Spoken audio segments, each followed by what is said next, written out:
Okay, good morning everybody and welcome to this meeting of Cabinet on the 18th of February. I'll begin the agenda with apologies for absence. Mr Evans, do you have any?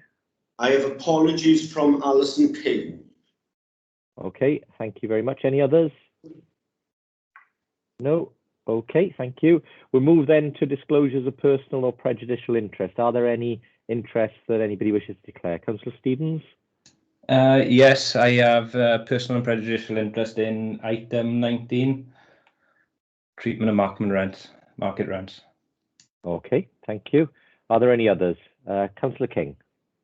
Yeah, thank you, Leader. Personal and prejudicial interest in item 18, the cultural services, because my husband is employed in the Glenvivian Art Gallery. Thank you. Okay, thank you very much. If that's all of our interests, then I will move to the minutes of the previous meeting, pages 1 to 6. I've not been notified of any changes. Sorry, Councillor Rayner, were you trying to come in? Yes, I am. I am having, to quote many a person before me, trouble with my buttons this morning. Okay. I have an interest to declare for item 15, local authority governor appointments. I have permission from the Standards Committee to stay, speak, but not vote. Thank you. Okay, thank you, Councillor Rayner. We'll have that noted. Okay, so returning then to item 3, the minutes, as I was saying, I've not been notified of any changes or errors. Could somebody therefore move the minutes, please? Happy to move. Happy to second, Chair. Thank you very much. Therefore, if I could ask you to cast your vote on to agree the minutes.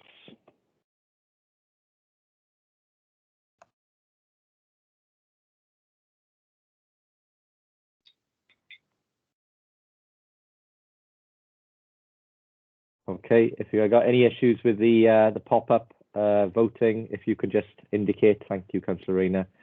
Yep, that is carried. Thank you very much. Okay, we'll move then to announcements of the Leader of the Council. I've just got one announcement this morning, which is to relay to Cabinet that we've just come from a meeting, myself, Councillor Gibbard and the 2 deputy leaders together with the leaders of the other political groups, where we have signed Race Council Cymru's pledge on zero tolerance to racism in Wales. I think it's important for our council as a council in the City of Sanctuary, which is Swansea, to continue to press for a fairer, more equal and a Wales where everybody, regardless of their colour, their gender, their nationality, their age, and all others are treated with respect, dignity and with equality. So very, very pleased to say that this morning, and obviously we will be engaging and enacting the action plan that goes alongside the pledge. So it's not just a hollow signing, it will mean action following that sign up. And I'm grateful to the other group leaders for also signing on behalf of their political groups. Could I call in Councillor Gibbard at this point just to add a few words? Councillor Gibbard? Oh yes, thank you very much, Leader. Yes, I think it was a really positive ceremony, a really lovely opportunity to show our support as a council, both politically and sort of organisationally, for the Race Council Cymru's zero tolerance to zero racism pledge. I've already had messages from RCC thanking us very much for doing that so publicly and so strongly this morning. So I would really encourage all Cabinet members to sign the pledge as individuals, and obviously we'll be rolling it out to council departments as well to make sure everybody is on board and behind it. Thank you. Thank you, Councillor Gibbard, and thank you for the work that you've been doing to make that happen. And of course, Swansea is the first council to do this, as Race Council Cymru confirmed this morning. So they're very good to see us leading the way on that. That concludes my announcement. So I'll go to public question time and back to Mr. Evans. So if we could take the first member of the public, please. Hello, Leader. The first question is from Dame Jean Thomas, and she's online ready. Oh, sorry, yeah, there you are. Right, well, thank you, Leader, and thank you for the opportunity to ask this question. It relates to the 100% increase in our premium on council tax from April the 1st on second homes from April the 1st this year. By way of background, if I may for a minute, I live in Cambridge and I've always worked in Cambridge. On my mother's death in Swansea, I inherited a small bungalow in Treborth, SA5, not a very fashionable area. And I've been fortunate in being able to make use of it from time to time in connection with my duties as Chancellor of Swansea University, which you know is an unpaid post. Unfortunately, the proposed council tax premium makes the cost of keeping this property as a second home unsustainable. I've reached a tipping point on this with all the utilities and everything else. And in early January 2020, last year, very reluctantly, because I'm Swansea born and bred and attended Swansea University, I decided I had to sell it. Now there's a problem. This was January last year. Before the bungalow is fit for marketing, because my mother had lived in it for decades, and she was 96 when she died, so very little work had been done for many years on the house. It needs some repair work, but travel restrictions and the lockdown have made it absolutely impossible for anything to be done over the last 11 months, and the end is not yet in sight. So my question, therefore, is because of the difficulties caused by the pandemic, leading to circumstances utterly beyond my control or anybody else's, would the Cabinet recommend to consider recommending to Council postponement of the council tax premium for, say, 6 months, ideally longer till the end of the year, during which time I would hope to arrange for the repairs that are absolutely essential in order to put the bungalow into the hands of the estate agents. I don't think they'd look at it with much enthusiasm in its present condition. It's habitable, but not saleable. Thank you very much. Many thanks for that question. It is something we are aware of, and I know Mr. Smith, our Chief Finance Officer, and his team have dealt with a number of inquiries from people in a similar position to yourself, and we have exercised all of the flexibility that we have to assist people in those circumstances. I think it's important for context as part of my reply that I outline why we are doing this. Our aim has always been to try and ensure those who are able enough to afford to have many houses, more than just one home, do pay a premium on those second homes in order for that premium to be used for us to bring back into use other properties and to increase the amount of available housing in Swansea for those people who cannot even afford a single home. And it's always been our aim to make sure that we increase the amount of housing so that people can get their first home and people can live. We've got around 4,000 people currently, or over 4,000 people waiting for homes in Swansea. So it is a measure that is done to do that. But what we wanted to do was to balance that, of course, against the needs of individuals like yourself who may well have inherited a property and are preparing it for sale, but have been impacted by the COVID restrictions. I would say that essential works on properties are permitted during the COVID period. So it is something you would be able to continue with if you're able to find a contractor to undertake those works. That is something perfectly permissible under the rules currently in Wales. So we ourselves, with our own properties, do undertake repairs and enhancements during the COVID period. The other thing I would say is that we do exercise the flexibility we have under the rules to extend the period to allow people to undertake those works from the time that they have inherited it. And again, where people are in real difficulties of being able to pay the premium, we can look at a deferred payment option in exceptional circumstances where we could recover that payment at a later date when the property has been updated and sold. So there are a number of measures that we can take to assist you.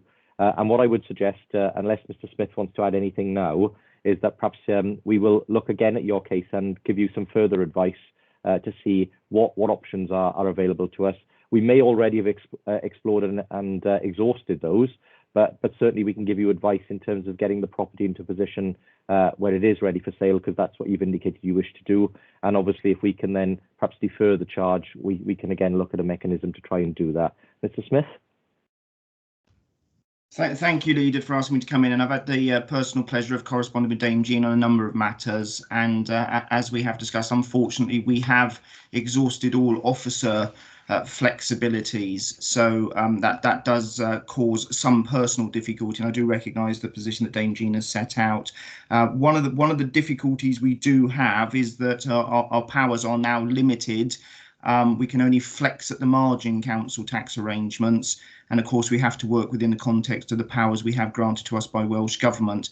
And unfortunately, at this stage, given that council has resolved in December statutorily a tax base which does ultimately set in stone, as it were, the tax base for the coming year, not only for ourselves, but for the police authority and the community councils, it would make it procedurally difficult to actually directly address the question that Dame Jean has raised. But because it raises a matter of public policy, and it is related to the overall council tax increase, it was right and appropriate it is raised, as I'm sure the second questioner will do so too. But there are very limited options available in Dame Jean's circumstances. Unfortunately, what is a set of rules-based procedures are very, very limited.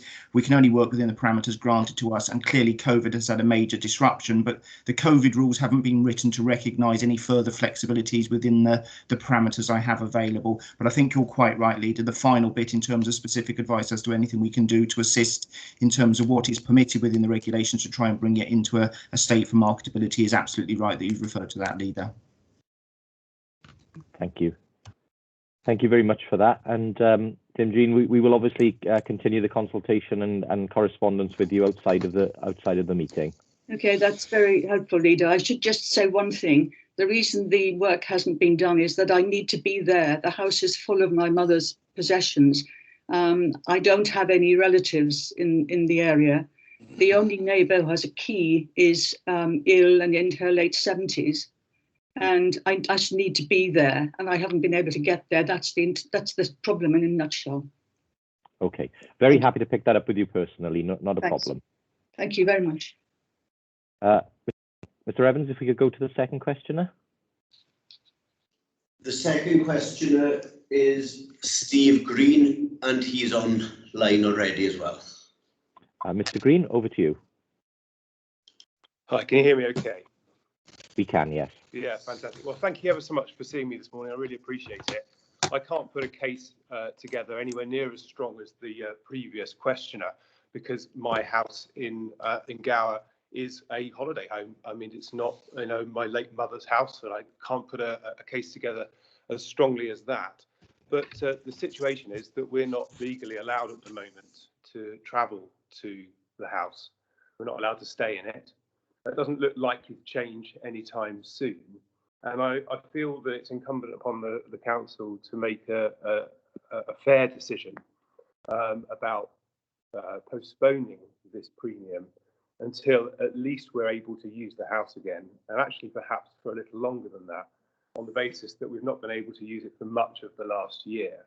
And to be charged more than £4,000 in council tax on a house that we're neither legally allowed to travel to nor allowed to stay in seems to me to be rather sort of morally wrong. And I think the issue here is not that we are arguing about the premium, it's about the timing. Well, I'm arguing, sorry, I can't say we.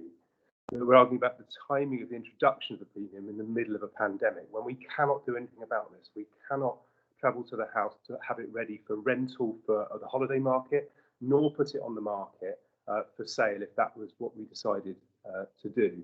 And it seems to me wrong that we're in a situation at the moment where we're being asked to pay this money at this time. And I think the issue is, from the last gentleman that spoke, it's that it's set in stone at the moment. I think that's the issue. It shouldn't be set in stone. Nothing's set in stone at the moment. And I think the council should be, I suppose, using its flexibility wherever it can in order to make it fair to those people who are at the moment facing a charge for something that they cannot possibly use.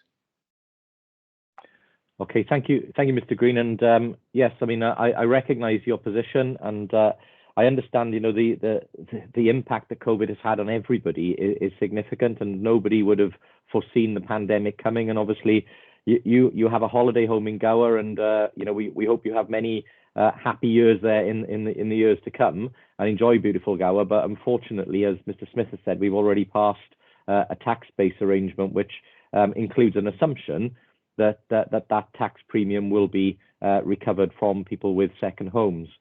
What I would say is that obviously you may want to seek business advice yourself, because you did mention that you might use that second home as a business, as a holiday let, and you obviously have an opportunity therefore to opt for business rates rather than council tax on that property, and that might be a better arrangement for you. But again, it's not for me to advise you on that, but I would suggest that might be an option that you could explore. What I would point out, and again, sorry if I'm repeating what I said to Dame Jean earlier, but you know, the reason for this policy is to try and expand the amount of available housing in our area for people who live in Swansea who are currently unable to afford or acquire a property. And on Gower, it is especially an issue where people born and living in Gower currently are having to look outside of that constituency for a home because they're unable to find or afford one within Gower. And that is exactly one of the reasons why we have the policy in place. It is to try and address that issue for the residents in our communities who obviously rely on us to try and make available affordable housing in that area. So, Mr. Green, I will allow you to come back. Thank you. I'm not actually disagreeing with the policy. I think that's where you're misunderstanding my question. This is not about saying that I think the policy of charging 100% premium on council tax is the wrong thing. I understand the reasons. I've been involved in it since the consultation started a year or two ago. That's not the issue. The issue is the timing of its introduction. All I'm asking for at the moment is a delay. In fact, I think it appears that the lady speaking before me is asking for the same thing. She was only asking for 6 months. I've asked for a year, but actually, whether it's 6 months or a year, I think it's reasonable to delay its introduction until we're at least allowed to travel to the area in which these houses are owned. That's a reasonable request, and it's not about the policy. So to come back with an argument about the policy misses the point. This is about the timing of it. And you're right, we couldn't have expected the pandemic. It is outside of all of our control, and it's changed all of our lives. And it seems to me that it's unreasonable not to reassess that decision in the light of the pandemic, as it was made before the pandemic. And of course, now we're right in the middle of it. Yeah, Mr. Green, I do understand the point. I was just adding the context to it. What I would say before I bring Mr. Smith in to give, again, more of a technical response in terms of some of the constraints and the lack of flexibility we have under the rules. What I would say, of course, is even trying to explore a policy which accounted for where people would be travelling from would be extremely complex and probably unmanageable, because, as you know, each area of the UK may be under different restrictions, therefore different tax arrangements would need to be applied. You know, it would be an unworkable policy, I would have thought. But anyway, I will hand over to Mr. Smith for a technical response to add to what I've said politically. Thank you. Thank you, Leader. And yes, to respond to Mr. Green, and absolutely get entirely where he is coming from. The issue in terms of where I refer to it being set in stone is only in relation to the forthcoming year. The reality is all council matters may be reconsidered at a point in due course. No council is bound by predecessor councils, but of course we have our rules of procedure that set out that ordinarily resolutions cannot be changed for 6 months, and I would have to advise technically that the statutory resolution passed in December has now been passed, and it is that sets in stone and limits the flexibility for the forthcoming year. I would also advise Cabinet that it is right that it be put on the matter of public record and the questions are asked, but of course I'll take you back to the policy context, which is this was one of 3 things decided by Council. It was removal of a discount, the implementation of a premium on empty properties, and then a premium a year later on second homes. And given 2 of the 3 have already been implemented, one of the policy rationale for going for all 3 at the same time was to avoid any cliff edge effects between one and the other. Clearly, no one foresaw the pandemic, and I do get entirely the frustrations and difficulties that causes. And again, I remind that we can only work within the parameters that Welsh Government allow, and that includes what is provided for in the coronavirus regulations. And it is perhaps unfortunate, but it is the reality that the regulations do not prohibit occupation of those second homes. This will sound like a technical, clever point, but it is the law as it stands, unfortunately, which is there is no prohibition on occupying the second home, but of course there is an absolute ban on nothing other than necessary travel. So it gives effect to the same frustration. I remind that Cabinet and Council can only operate within the rules and parameters at which it has vires to operate, and those matters are a matter for Welsh Government to make regulations. And at this late stage, whilst it's right that both questioners have raised their policy concerns and is something that Council can take into account in future, it is rather too late in the day, given that the statutory resolution has been passed, I'm afraid. Okay. Can I thank both questioners for their questions and for their time today, and we do understand the position you're in, but as we've explained, we're unable at the present time to assist you in the way that you would have liked, but we obviously will continue to look at that. If I can now close public question time and move to councillor question time, are there any councillors present who would like to ask any questions, please?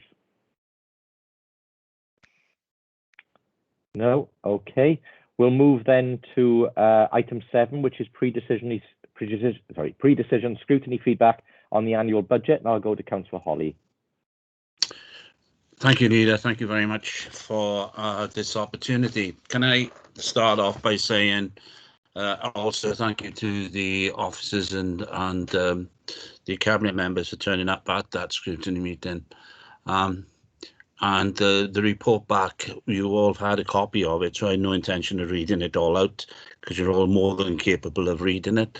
And but I would like to take out a couple of issues that is in that letter to you all, and on this occasion we are sending it to all members as well. I think the first thing in joint social services, the initial issue that they brought up was that the vitally important to ensure that sufficient money is allocated to the budget to provide, provide additional health and well-being support following the pandemic. I think this is quite important, and one which I know that many of you have had made comments on before, and I would see that as being a major plank in our recovery plan that's going forward. Also, you can see that the support the budget process in a way and therefore intends to revisit the budget again later on in the year. I think, again, this is something which becomes a theme through this report, is the fact that this budget, is not a set in stone budget, but a budget which will be a living document effectively as we go through the next month or so, because of changes and the lateness of the feedback or the amounts of money that will be available to the council from Welsh Government and subsequently from Westminster. If I move on to education, I think the first thing is they were very satisfied with the overall budget relates to education matters, the capital spend of 3.3, and pleased to see that education is one of the top priorities of Swansea Council. And I think the provision in the budget to ensure reimbursement of expenses incurred to schools that remain open through the COVID period, again, quite important that is registered and the Cabinet take full licence of that. I think the money saved from school transport is an issue which I think we'll come back to, and I know the educational panel would like to talk about that. There is concern about the potential footprint of the ERW and the existing structures that are currently there, and what the exit costs, etc., will be from that. The natural environment, if I move on to the natural environment, there were concerns from that scrutiny board that the planning ecologist full-time post is currently a part-time post, would like to see a full-time post because of the growing climate crisis, and that also applies to biodiversity officer, which is a part-time post, which would we think, or they think, that it should be a full-time post. I think finally on that is the Climate Action Officer is currently at 0.2 and they believe that it should be at 0.5. If I then move on to the development and regeneration, I think in the terms of the risk association with the city deal, the panel would like clarification on the level of borrowings and what is in that in the revenue stream in the future.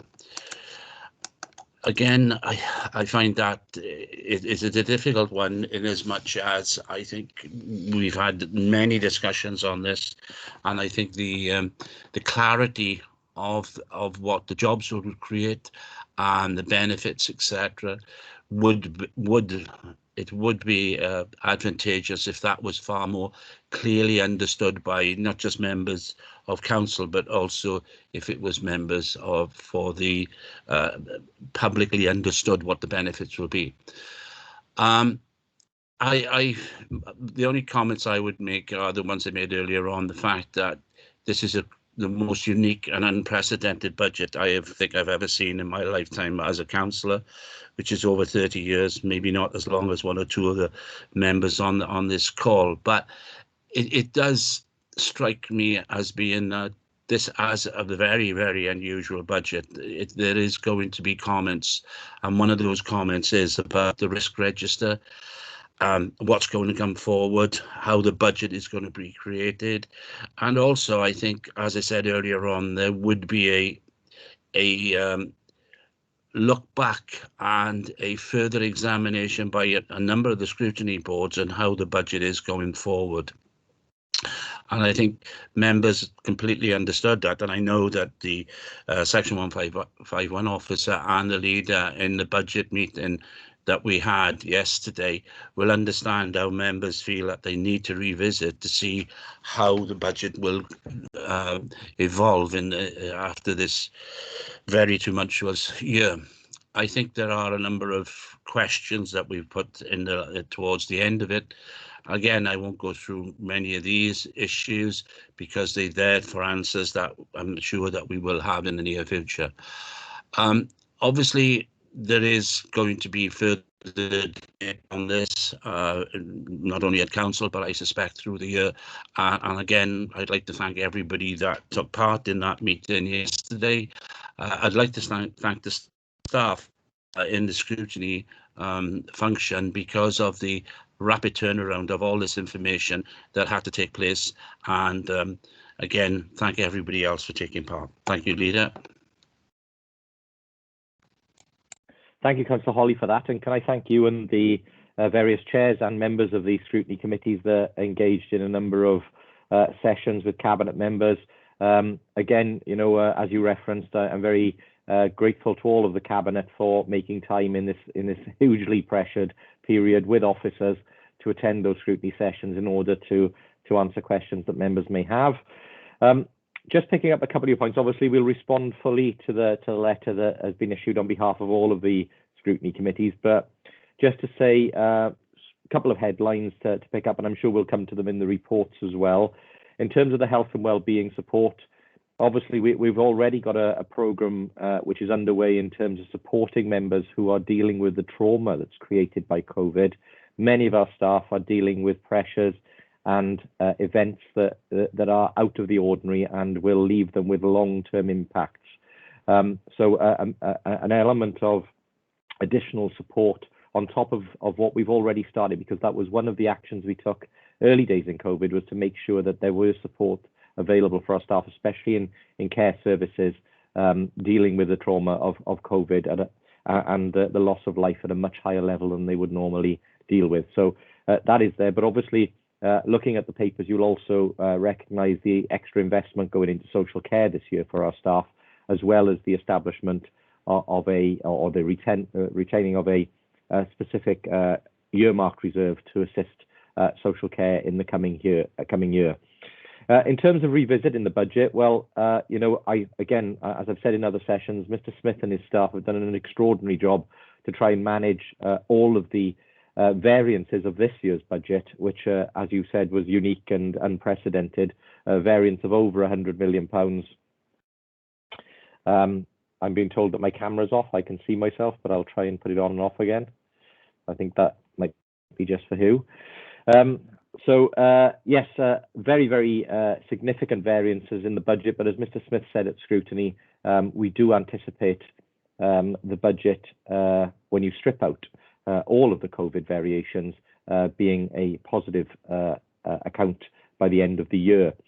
In terms of reimbursement of costs, we'll come on to the education parts as part of the main papers, But again, working with Councillor Rayner and the Education Department, we're very pleased to be able to give schools a very healthy settlement again this year. We're working through the details of how that individual budget affects each individual school, because there will be a different position depending on how the school's numbers have changed over the year, etc. But overall, the budget provides more for education than we've received from Welsh Government. So it is a significantly positive position overall for education. And certainly reimbursement of COVID costs is something that Mr. Smith and his team have continued to progress. And anywhere where we get the opportunity to recover those costs from the central COVID fund with Welsh Government, we will obviously pursue that. We're working through Eru at the moment. We have signalled our intent to move to a different footprint, as our partners have. We're looking at the best timing to do that. As you said, Councillor Holly, one of the considerations is avoiding unnecessary costs as part of the reorganisation onto footprints that perhaps are more aligned to the way in which we're working across economy and other subjects that are relevant to delivery of services. In terms of the natural environment, well, we made provision in last year's budget for additional officers, Section 6 officer and others. I know some of those appointments have been delayed because of COVID, because of the recruitment, but I'm surprised to see the remarks around the unfilled posts. I will chase that one up. But certainly I've had no direct request for additional officers in those areas over and above what we've provided in the budget this year. So I believe we've already met that commitment. In terms of level of borrowing, yes, of course, it was a matter, but as we've discussed in other sessions, borrowing rates are at historic lows, and it's a very complex picture in terms of funding streams from City Deal and other areas. So we will do our best to help with that. And obviously, in terms of jobs and benefits of the investment, that is something that we will be outlining in great detail in the coming months. Certainly, the overall deal seeks to raise our regional GVA by some £1.8 billion and obviously create 10,000 jobs over the period. So those are two measures that have already been stated, but certainly we can break those down by project. In terms of the risk register, I'm assuming you're talking about the corporate risk register there, and I know obviously COVID and the other risks, Brexit, obviously the post-Brexit situation, and other big risks are captured on the corporate risk register. And again, I'm sure that is something Scrutiny will want to look at as we go forward. And I would fully expect, and I'm very happy to attend Scrutiny this coming year, to talk about how the budget is progressing, and certainly any further variances that we may see as the pandemic continues. So those are just my initial response. I don't know whether Cabinet members wish to add anything. Certainly more than welcome to if they wish to. But Councillor Holly, if not, I'll thank you again for the work in Scrutiny, and obviously we'll follow up with a written response. Okay, thank you, Leader. Just to come back on one issue, and that's the risk register. I think is one which, because of the live nature of it, is one that if we will look at in Scrutiny over the next 2 to 3 months and make it a regular issue on that Scrutiny board. Thank you very much again for this morning. Okay, thank you, Councillor Holly. We'll move now then to the reports proper, starting with item 8, which is the Revenue and Capital Budget Monitoring Report, third quarter. Mr. Smith, I will hand over to you first for your technical run through. If you wish to go through the suite of first few documents together as we did at Scrutiny and as we normally do at Council, very happy for you to do that, and then we'll return for the vote. It's entirely up to you, but over to you, Mr. Smith. Thank you for that invitation, Leader. What I will probably do is run the first 3 reports in isolation slightly differently to Scrutiny, because that way we can make sure we make the necessary recommendations to take forward to Council. Before I do start, I would equally wish to pay tribute to all of my staff and wider staff who've all contributed to what is a uniquely complicated year, an unusual year. I am equally in my 30th year of local government, despite my youthful good looks. The reality is I've never known a year quite like it. And as much as I've had to be inflexible in the advice I've given previously, that was in my role as a Section 151 officer as a tax collector. I am very much going to be referring to an awful lot of flexibilities, as Councillor Chris Holly has rightly said. This forthcoming year is going to be another one marked by a need to be very, very flexible in terms of how we move as a council. So in terms of the third quarter report, I'm not going to go through all of the reports in huge detail, but I'm going to draw attention to pertinent matters, and I will speed up on the later reports, I assure you, when you think, oh my goodness, it's going on at some pace on the individual ones. So in terms of the third quarter report, section 2.3 makes clear that services are overspending. Bold statement, but if you strip out the COVID effects, they are actually underspending already at the third quarter by nearly £5 million. That's even better a performance than last year once you've adjusted for the COVID effects. Section 2.7 sets out that we'd claimed £26 million back from the Welsh Government, and at the point of writing the report for the end of December had received £22 million back. As I alluded to at Scrutiny yesterday, I have a number of items to update you on. In one sense, I'm always disappointed to do verbal updates, but I'm less disappointed when it's as a result of a claims process that results in substantial new sums of money coming to Swansea. So I can announce that in the last 2 weeks, we have received a settlement from Welsh Government, which gives us an extra £3 million for council tax reduction scheme and council tax losses, covering us for most of the increased CTRS losses and 75% on an all Wales basis of council tax losses. This has been a scheme negotiated with ministers and officials, and I am quite loud in making clear that Swansea has gained the most out of this scheme of all 22 authorities. I have done some intense lobbying and explaining as to what makes Swansea's circumstances unique, but obviously it has to be set in the context of the other 21, and I'm very pleased at that outcome. We have had a £4 million share for 2 new Welsh Government funded pots. There's a national £50 million available, and there is another guarantee of a further £3.5 million from 2 of our existing claim pots. So that means we've gained more than £10 million in little more than a week. As I said at Scrutiny yesterday, and I joked with the leader as the Cabinet Member for Finance, at one point it was millions by the day, at one point it was becoming millions by the hour.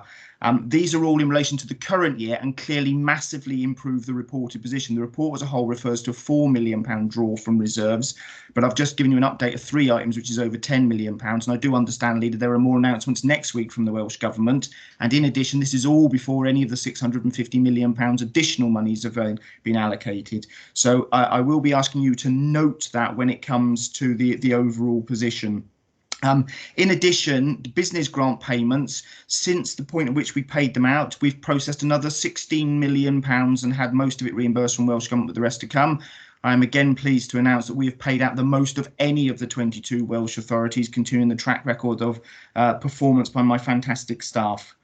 Section 2.9, coming back to the third quarter report, reminds you of the sums I have available centrally to ameliorate some of the cost pressures. Section 3.2 confirms that the contingency is fully allocated at this point in time, notwithstanding all of the other items I've just referred to. Section 5 indicates that the capital budget, I remain absolutely confident as your Section 151 officer that we will outturn at over £200 million, which is unprecedented.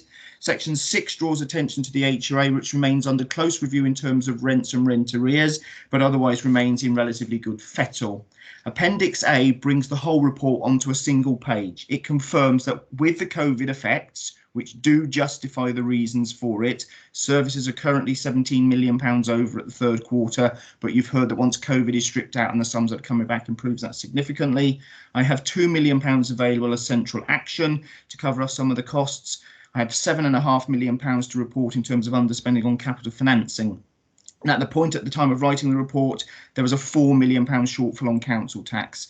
As a result of the Welsh Government interventions, that will be down to more like £1 million, which is broadly in line with last year and achieves the policy aim of leaving authorities no worse off on council tax than if COVID hadn't happened. As I've referred to you in the verbal update, you're already at least £10 million better off than the position I set out in the report, and it is likely to get better still. So in terms of the recommendations before you have 4, they all remain valid, but I would, when I hand over to you, Leader, to speak and also to consider passing the recommendations, to note that particularly the recommendation referring to the need to draw up to £4 million, that clearly has been overtaken by events and will swing by at least £10 million. And you may wish to give that due consideration at a future point in time when we get to outturn. That's all I need to say on the first report, Leader, and I'll hand over to you. Yeah, thank you, Mr. Smith. And again, thank you for the work that you've been doing as part of the Treasurers Group to lobby for those. Obviously, we've been doing similarly through the WLGA in terms of our engagements with ministers to identify where best, if any, help were available, it could be received, and I'm very grateful that that has resulted in the sorts of help that arrived late last week. Like yourself, I do expect further movements before Welsh Government lays its final budget. And also, obviously, we are interested in how that 650 million that was received last week by Welsh Government will be allocated in terms of services in Wales. So an improving position. Again, you know, I would commend Mr. Smith and his team for the work that they've done, not just to manage all the COVID impacts, but also to track through our spend across departments and to make sure our budget remains one which is balanced or more than balanced as we move to outturn later this year. We are in an improved position, and obviously we will need to give due regard to any help that is available to us from the Welsh Government and how we deploy that. So that is really all I've got to say, other than, you know, I think this continued prudent management of council finances by this administration over the last few years has placed us in a much better position to deal with the impact of the pandemic than many councils across the UK. You only have to look over the border in England to see a number of councils saying that they are facing positions where special measures or other help is required. Swansea is far from that position, and that is due to the very significant decisions and actions we've taken over a number of years to make sure that Swansea's finances remain sound. So I'll pause there for a second, and I'll bring, I can see a few hands up. So I'll go to Councillor Lloyd first and then Councillor Francis Davis. Yeah, thank you, Leader. I would just echo the comments about prudent financial management, and particularly like to thank Chris Davis and Mr. Smith's team for the enormous amount of work and huge contribution he's made to managing the social services budget, particularly around my area of responsibility in adult services. Notwithstanding where we are and what the report in terms of the additional expenditure we've incurred as a result of COVID this year,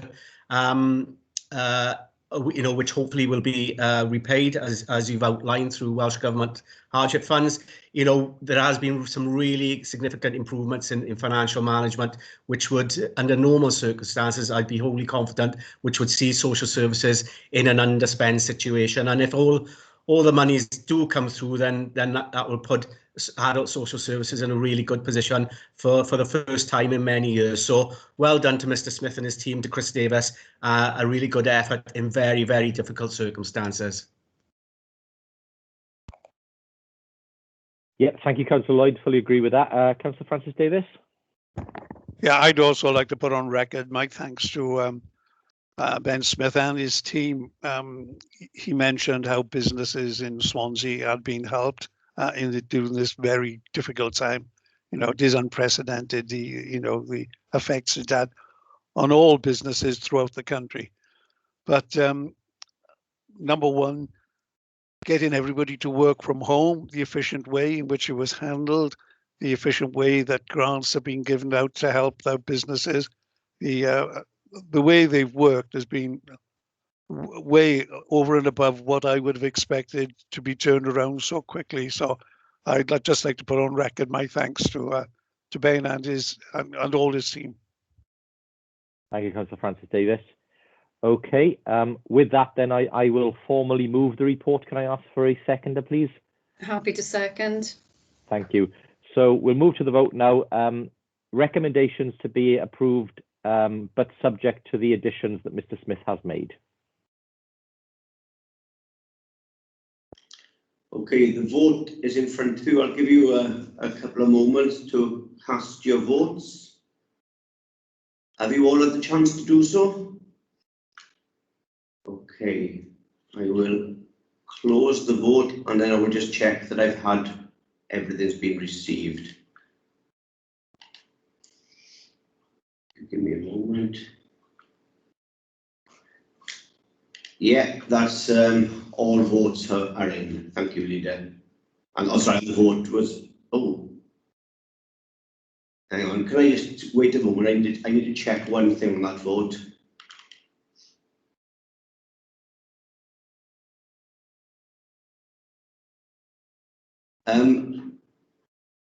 Could I just double check with Councillor Rayner's intent to vote there?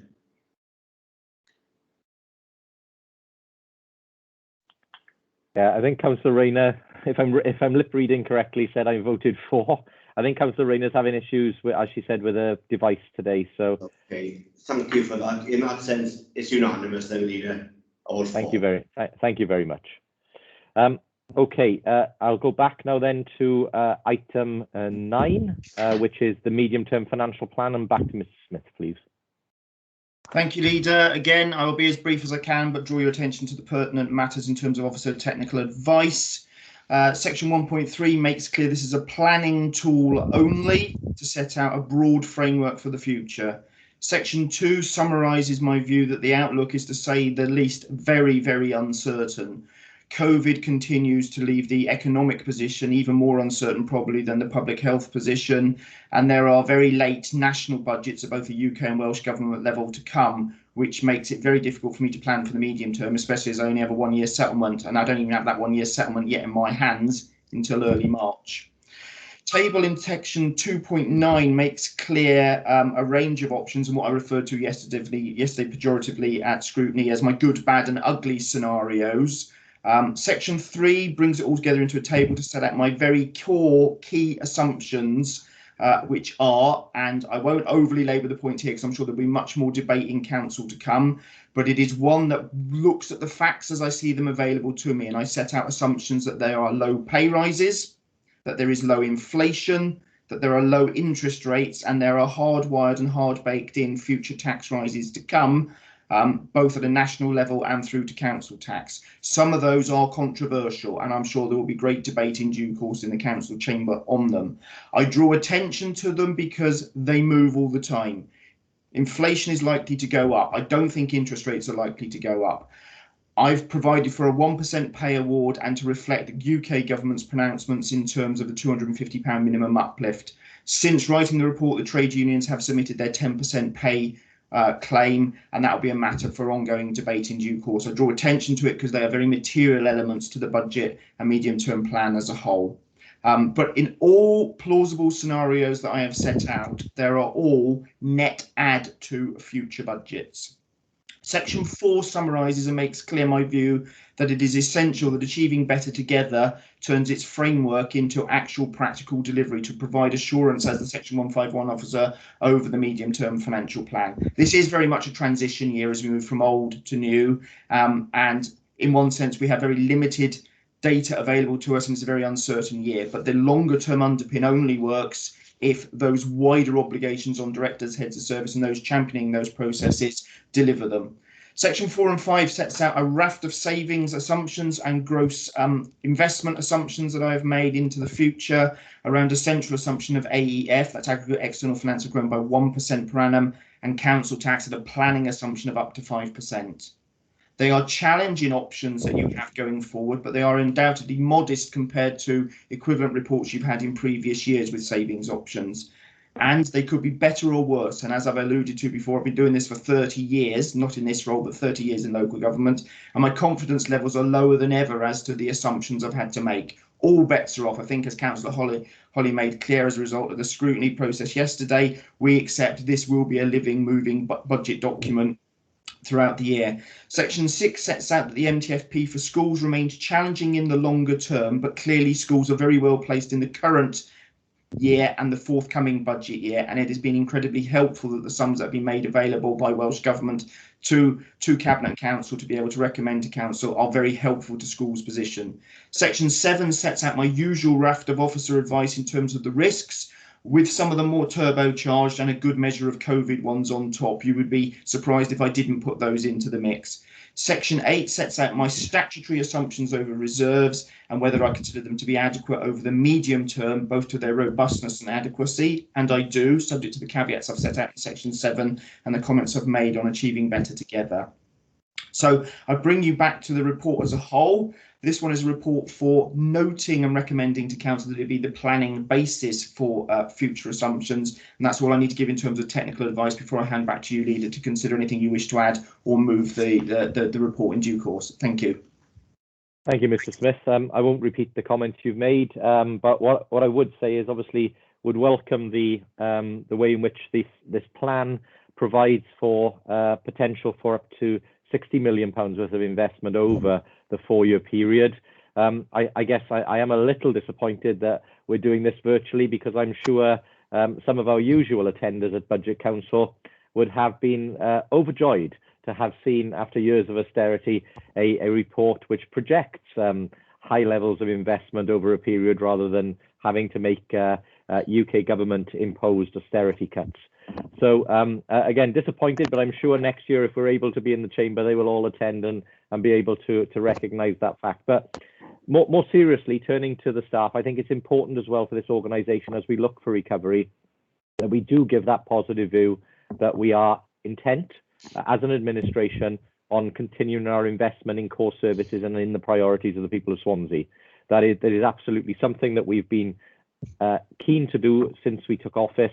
And obviously we've had many years of imposed austerity which we've had to deal with, where we've been protecting services as well as investing in them. And this really does give us an opportunity to look forward to a future where we are able to not only invest in the services we currently do, but because of the Wales Act that's coming into force and the general power of competence that it provides to this council, we're then able to do more, to step more into the areas that we would wish to do, including looking at things like running bus services again, and stepping into other measures where it has been the preserve of the private sector for far too long. We're already building council houses for our tenants for the first time in over 40 years, but there is more that this council will do, and I'm sure we'll all be setting out a bit more of that when we come to the budget in council next month. But thank you, Mr. Smith. I think, again, as you say, there are some risks and some challenges, as there always are in a long-term plan. But the intent here is to invest and to grow what we do as a council. So I'll pause there in case any Cabinet members wish to add any comment to the MTFP. If not, we'll go to the vote. It is for noting, as Mr. Smith said. Can I have a mover and a seconder, please, Leader? Sorry, I'm happy to move that report. Can I ask for a seconder? Happy to second. Thank you very much. Okay, I launch the vote.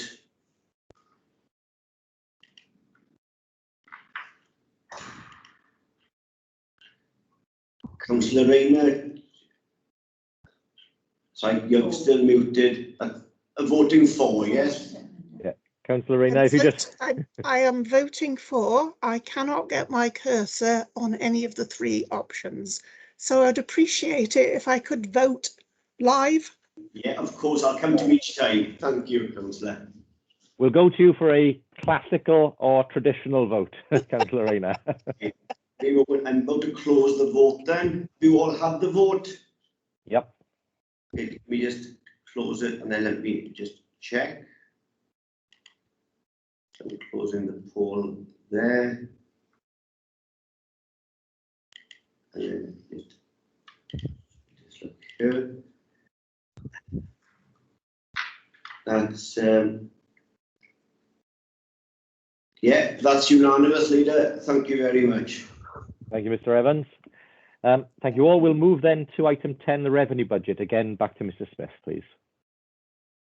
Thank you, Leader. And you'll be pleased to know this is the last one I'm going to speak specifically on. Then I think the rest of them I will take as a whole with your indulgence. But on the revenue budget itself, probably the most important of the items in front of you in many respects.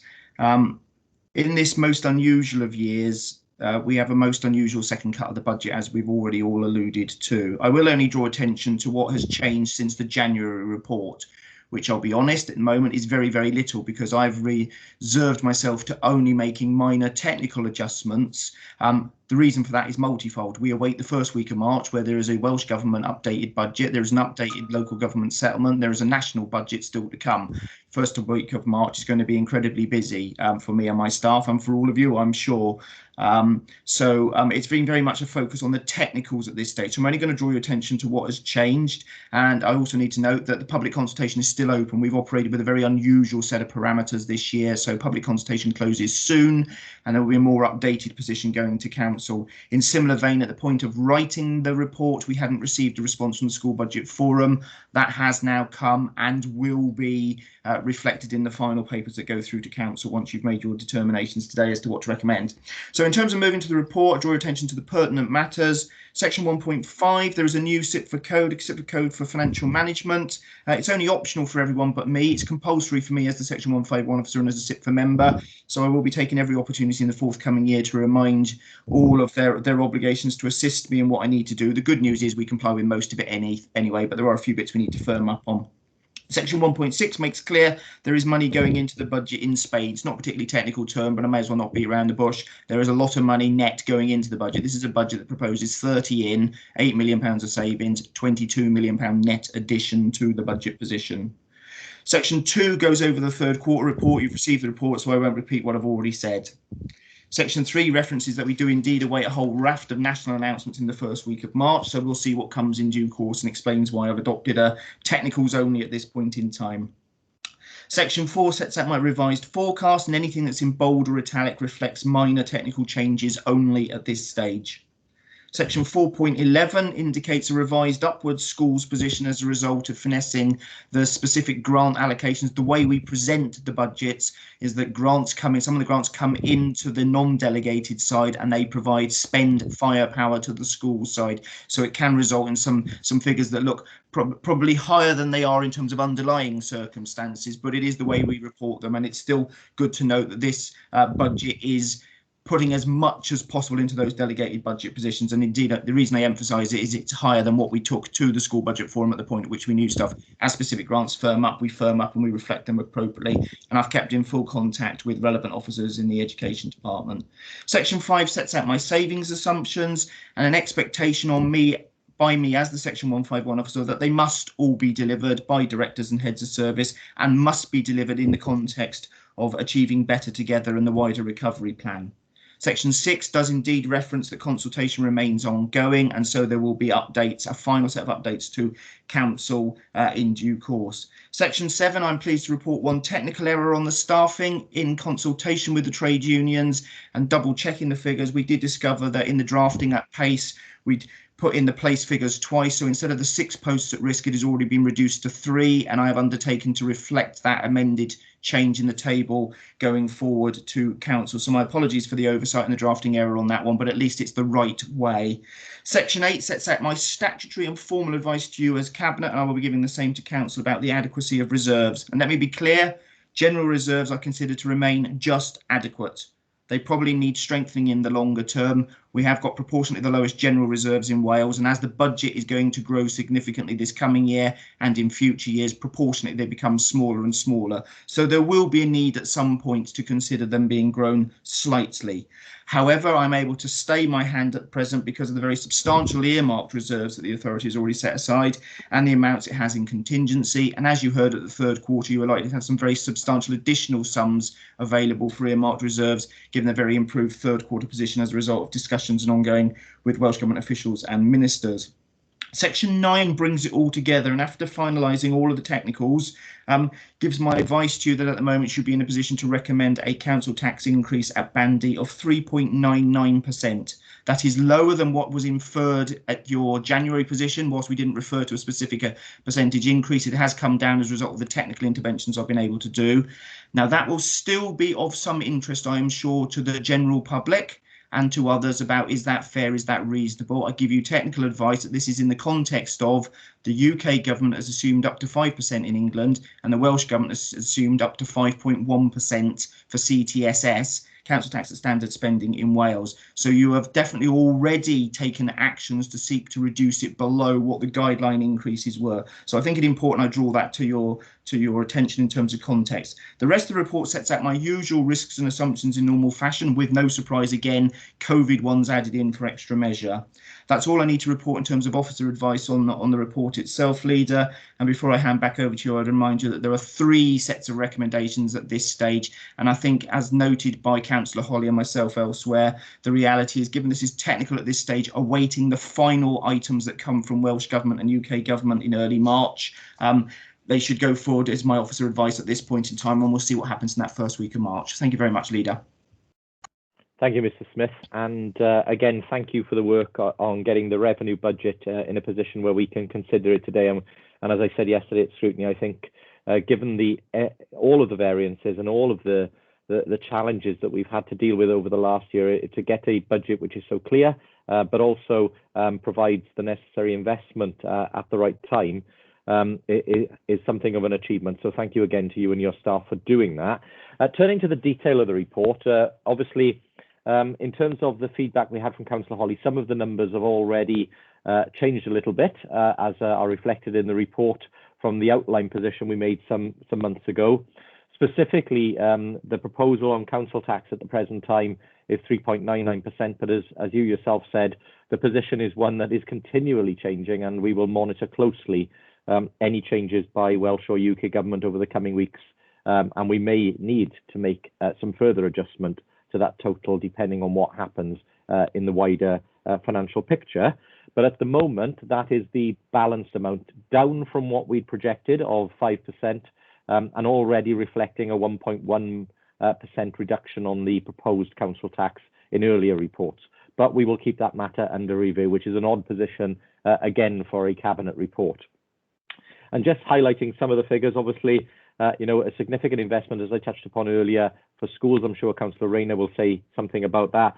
Social care, obviously getting a significant boost, but also then significant investment in all of our place-based services, the stuff that people see on a daily basis in their communities. And again, I will say a lot more about that as we get to council in early March. One other thing I would say is that obviously Cabinet are reviewing all of the necessary impacts at the moment that COVID has had, not just on council services, but on our communities and families in our locality. And again, Cabinet are still looking at what we can do as an authority to support people through the most difficult time. As was referenced by Councillor Francis Davis, we've pushed out over £140 million worth of help direct to businesses, and we have made sure that people are supported in their communities throughout this crisis. And you know, it's a huge achievement for the council and its staff who have helped look after children, support vulnerable people, make sure food and medicines are delivered, as well as continuing with the core services that we do as a council. It's been a huge achievement, but we can do more and we will do more. And that is something that we will say more about when we come to budget in March. So thank you, Mr. Smith, for that. I'll formally move the report, but before we second, so can I have a second and then I'll go for comment? Happy to second. Thank you. I'll go to Councillor Rayner and then Councillor Lloyd before we go to the vote. But if there are other Cabinet members who wish to speak, please indicate. Thank you. And thank you to all Cabinet members and indeed all councillors for their ongoing support to make education one of our top priorities. It has been a horrendous year for our young people, so it's good to see more investment into our schools to support young people and children to come out of this with a catch-up education. The meeting we had before Christmas, if you remember, Leader, with the head teachers, we were able to provide schools with a very generous settlement for this year. The heads were absolutely delighted. And of course, since then, almost on a daily basis, more funding announcements have been made. And I want to thank very much Ben Smith and his team, and also finance officers in education who are having to process all this information as quickly as possible. There is a complexity in that some of the grants go directly to schools, some of the catch-up funding, some of the grants come in for distributed via the central team that are retained to support much of the work we do with schools. And some of the grants, the smaller ones, are allocated on a localized basis where teams have sort of palled up together to do school-to-school support to get maximum value out of the funding we have. And as yet, we haven't had the very large grants that come through the regional consortia, which again will go directly to our schools and for the training of staff and the improved education of our children. So I think this is absolutely fantastic. I am aware that we are still processing the money as it comes in. That is good news. And I hope by the time we get to the council meeting, we will manage to sort this out. And Leader, it might be an occasion afterwards where you go back to the head teachers to review the final settlement, because circumstances have changed so dramatically in terms of funding since before Christmas that I think it would be a good opportunity for us to have that conversation to make actually it very clear what schools are getting in, what schools are in the core budget, because we have people saying, oh, why aren't I getting more PDG? Well, you haven't got the children who qualify for it.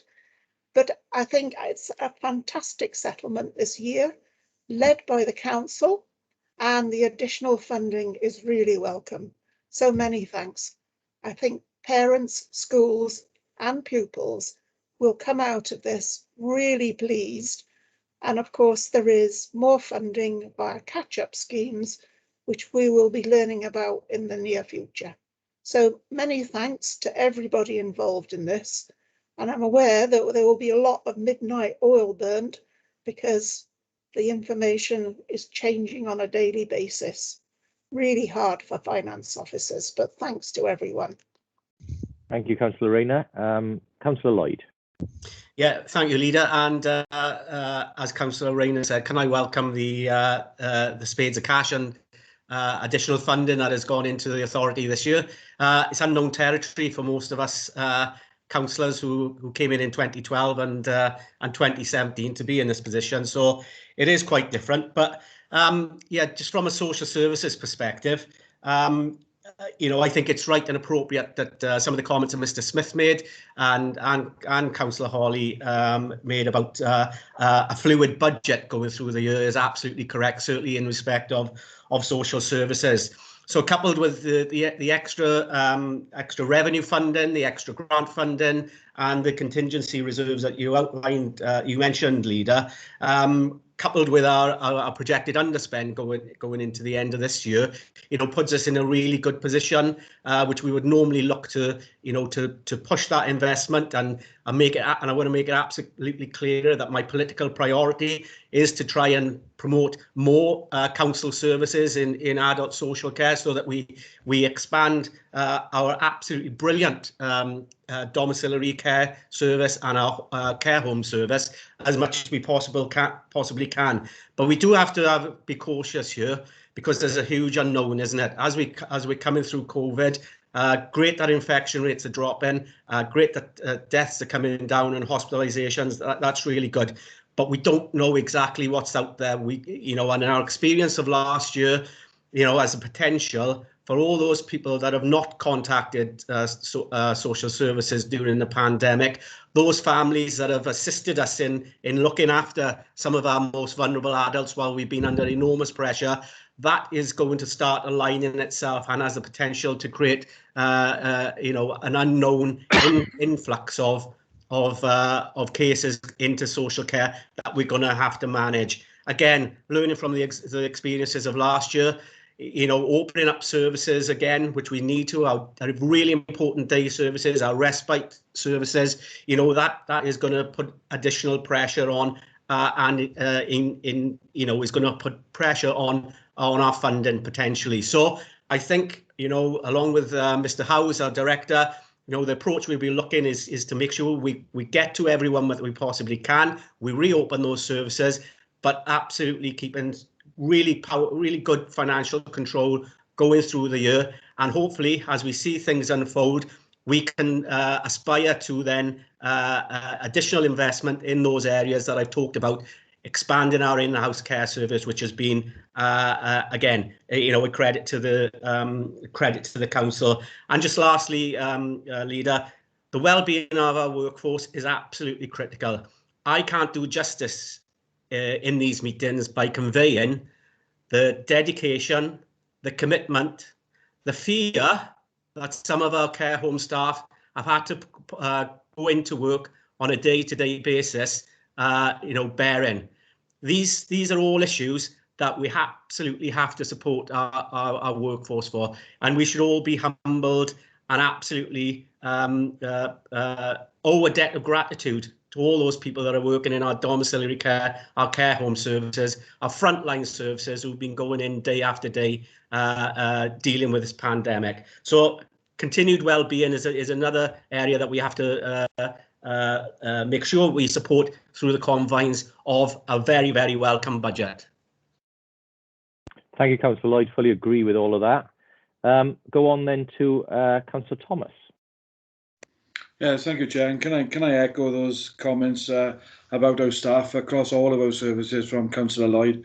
Of course, with social services, we all owe a debt of gratitude, but that is reflected as well across all our services. And I'm sure as Cabinet members, I can speak for the whole of Cabinet, we are very, very proud of all our staff that work for the authority and continue to work throughout this pandemic, and to bring the services to the people of Swansea that have needed them in desperate times. So we've been there when most needed, and that's a critical message. We have not been found wanting as an authority and as service providers. We've stepped up to the mark in every area of this authority. Can I just go back to, I mean, obviously, Councillor Rayner and Councillor Lloyd have highlighted the priorities that we as a council have got, which is definitely education and social services. But it would be remiss of me, not to remind the public who are listening into this, perhaps that, we haven't forgotten about place-based services and that. And as you can all see, we have still continued and will continue to invest despite restrictions on spend and, having a tough savings expectations put on our services. We have still delivered, extra investment into our highways, our resurfacing programs. You continue to see lots of work being done on our highways. We still invest in and continue to invest in our patch program, which is hugely successful, as well as our pothole repair service, toilets, parks, active travel routes, litter collection services, cleansing services, and waste management services. And we have put record investments into these areas, and hopefully at council we're able to give more detail or perhaps more investment, hopefully that we can put into these services. But it is something that is, obviously our priorities are social services and education, but for people out there as well, having their bins collected weekly and on time and properly is very, very important.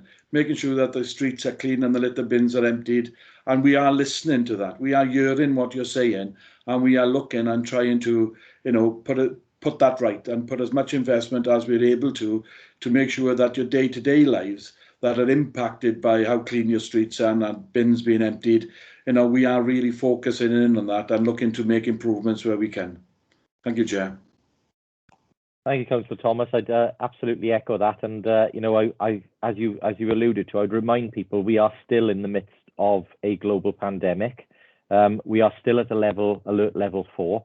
Things are still very serious. But despite all of that, our teams, whether they be in refuse collection, in social care, in education, wherever, are still providing the services that they are required to do, putting themselves as frontline key workers out there, and they deserve our eternal thanks. But as you also alluded to, whilst other councils perhaps in other areas have not been able to do refuse collections or not been able to deliver some of the services, we've continued with services. They've not always, unfortunately, been able to react as quickly as we normally would, because those staff are either reduced or they're dealing with other parts of the priorities that the pandemic causes, but they are still doing their job. And of course, Councillor Thomas, as you alluded to, our community services, our services that people see every day is something that Cabinet and yourself have lobbied very hard for. And I know that when we come to council, we may be able to say much more on what we can do to try and address that.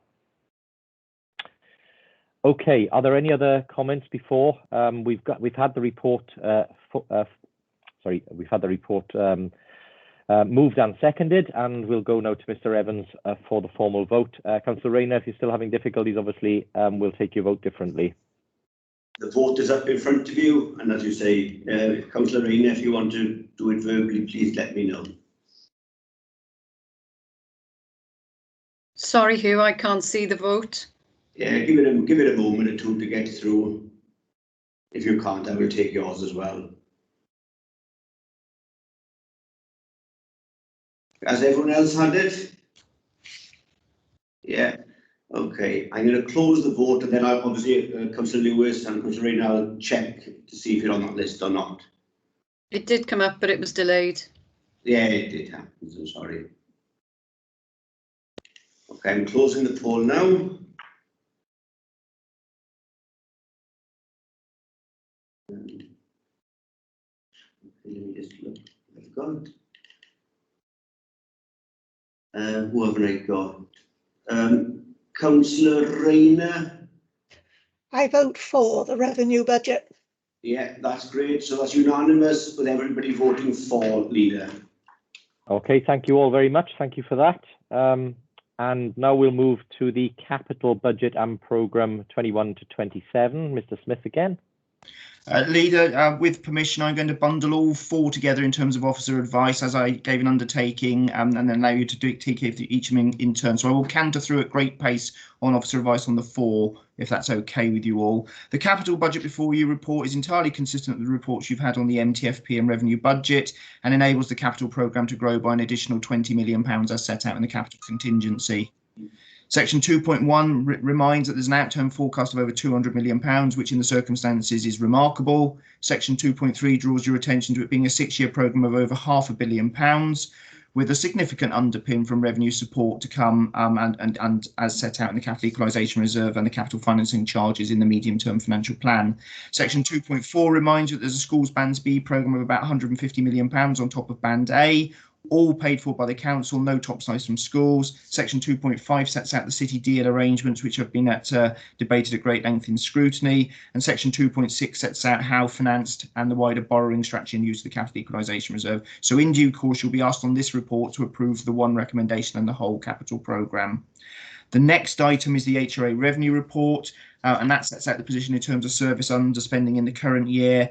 Section 3 sets out the rent strategy, which underpins the HRA business plan. Section 4 sets out the budget, including substantial changes as a result of income from rents and additional contributions for revenue contribution to capital outlay. Section 4.1.6 indicates there is indeed a substantial surplus available on the HRA, and that is made available for the HRA capital programme, which will be considered as your next item on the agenda. Section 5 sets out the risks, and Section 6 sets out my statutory advice that I consider the HRA reserves to be adequate. So you'll be asked in due course to move 3 recommendations there.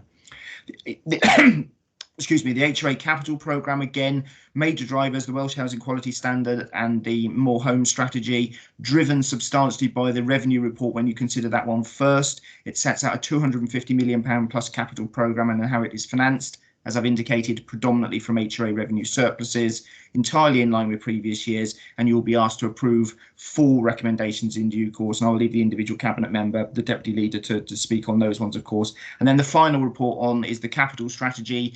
Given that you will be considering the capital budget and the HRA capital budget, you ought to have some words to go with the numbers, and effectively the capital strategy discharges my duty to set it out in as plain English as I can and sets the context for all that has gone before. So you'll be asked to recommend, consider 1 recommendation for forward to a council for approval. So a deliberate canter through given timing, having focused on the main reports, and I will allow you to consider each of them in isolation. Thank you, Leader. Thank you, Mr. Smith. I'll take first then the capital budget and programme 21 to 26. So just a couple of points from me on that. I would say, obviously, as Mr. Smith referred to, this is the largest capital programme ever undertaken by Swansea Council. It, I believe, represents a bigger capital programme than the rest of the 22 authorities in Wales put together. So the other 21, sorry, put together. So it is an ambitious programme. But it also delivers not just the high-profile investment in the city centre, which again we will be saying more about when we come to council, but it delivers the biggest ever schools capital investment, not just about new builds but improvements across the schools estate. And you know, Councillor Rayner has said many times, and I'll repeat those words, how proud we are of the teams delivering those new school facilities, and again they have continued to do so during COVID. Again, this speaks to the ambition. It's going to be even more important that these capital schemes are delivered using trades from local companies, using local skills and local people to deliver the new facilities that we will have in our schools and then obviously across our city centre.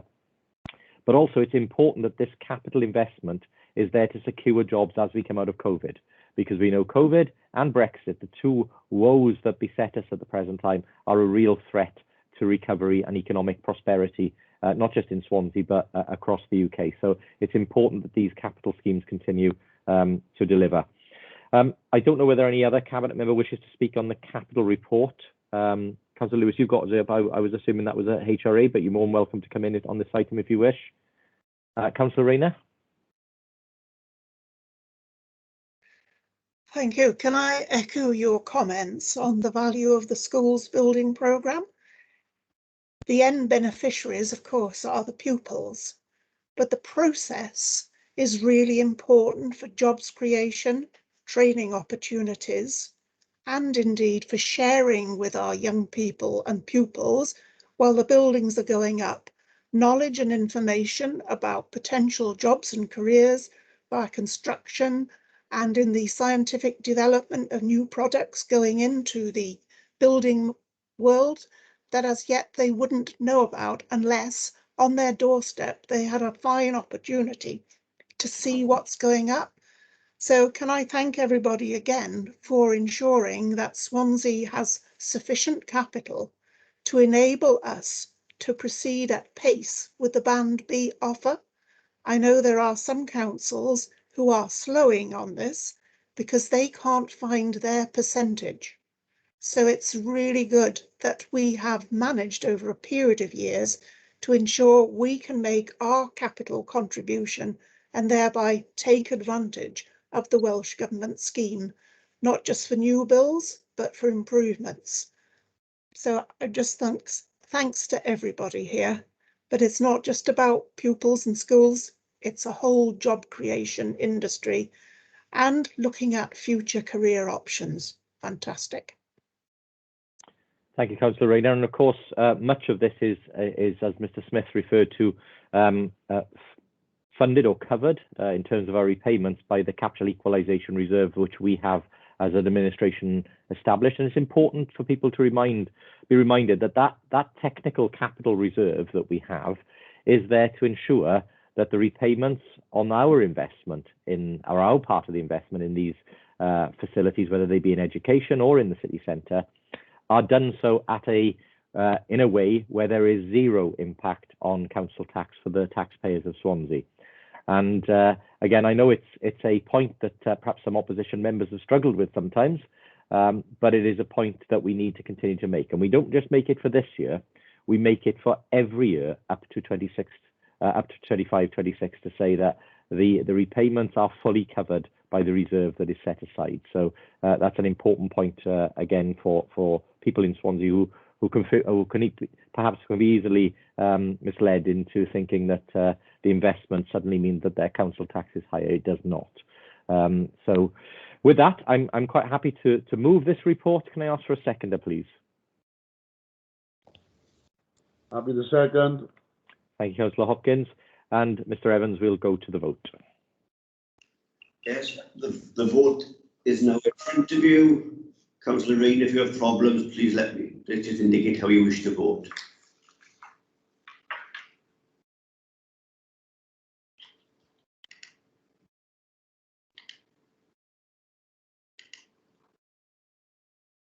Okay, I'm going to close. If you all had it, I'm closing the poll now. Councillor Rain, were you able to vote? Yeah, can you confirm if you've received an electronic return? It looks like I have. Let me just give me a moment while I check. Sorry. Just going through here. Yes, I've had a vote from you. Thank you. Yeah, it's unanimous. Everyone's voted, and that's 4, Leader. Thank you very much. Thank you all. We'll move to item 12 then, the housing revenue account revenue budget. Councillor Lewis, did you want to comment on this one?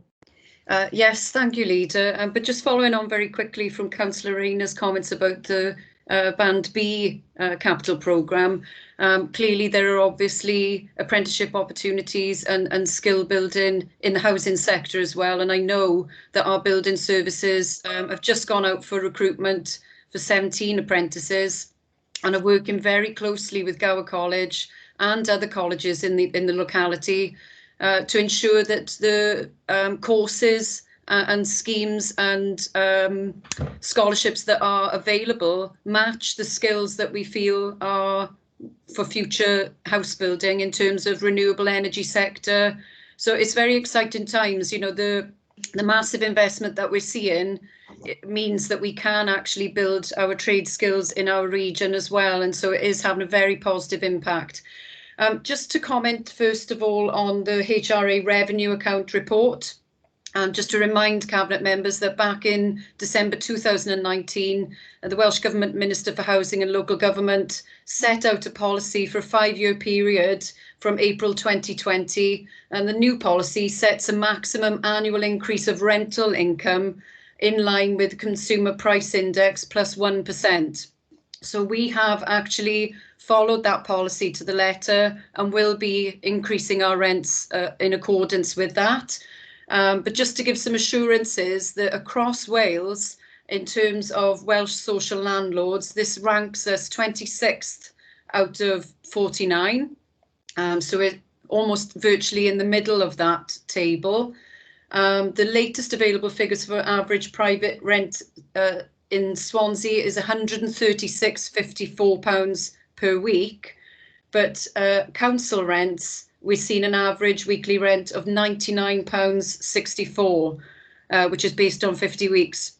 So we still have reasonable rent setting, I think it's fair to say, in terms of helping some of the people who are perhaps with some of our lowest incomes in Swansea. So very proud of that.